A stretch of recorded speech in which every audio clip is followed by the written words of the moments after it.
নমস্কার বন্ধুরা, recruitment update YouTube চ্যানেলে সকলকে স্বাগত জানিয়ে আজকে 24/1/2024 পশ্চিমবঙ্গের সেন্ট্রাল স্কুল সার্ভিস কমিশনের তরফ থেকে আজকে একটি গুরুত্বপূর্ণ নোটিফিকেশন জারি করা হয়েছে। সেটা হচ্ছে ফাইনাল নোটিশ জারি করা হয়েছে ডকুমেন্টস আপলোড করার জন্য, যারা আপার প্রাইমারি শিক্ষক নিয়োগের ক্ষেত্রে 10% সিটে রিজার্ভেশন সিটে প্যারা টিচার হিসেবে যারা আবেদন করেছিলেন ফার্স্ট SLST 2016 সেই তাদের ডকুমেন্টস আপলোড করতে বলা হয়েছে, কারণ ভেরিফিকেশনের জন্য সেই সংক্রান্ত নোটিশ জারি করা হয়েছে। আসুন সেই নোটিশ আমরা একটু দেখে নিই বিস্তারিত কী রয়েছে। নোটিশে যেটা রয়েছে দেখতে পাচ্ছেন, এটা যদিও 22 তারিখে জারি করা হয়েছে, দুদিন আগে।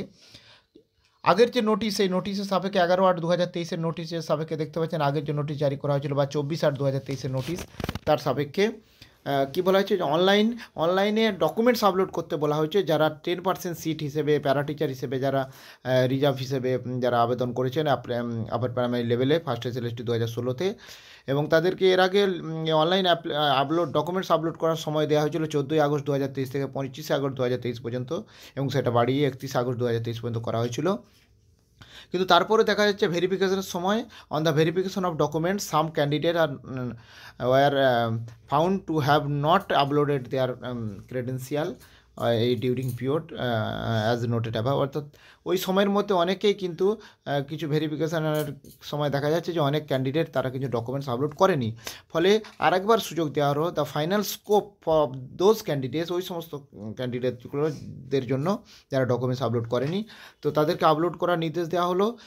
ডকুমেন্টস আপলোড করতে হবে 29শে জানুয়ারি 2024 1টা থেকে, দুপুর 1টা থেকে, চলবে 5ই ফেব্রুয়ারি 2024 বিকেল 5টা পর্যন্ত।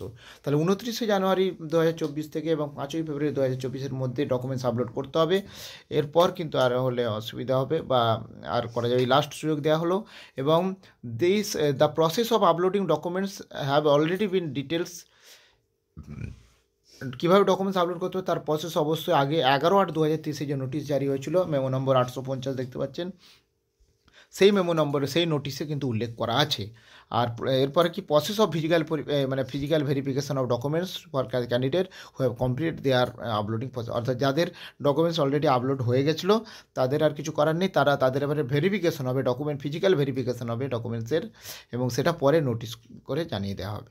তো এই গুরুত্বপূর্ণ নোটিফিকেশান আমি শেয়ার করলাম, আরও আপডেট পেলে অবশ্যই শেয়ার করবো, সঙ্গে থাকবেন এবং চ্যানেলটা সাবস্ক্রাইব করে নেবেন। ধন্যবাদ।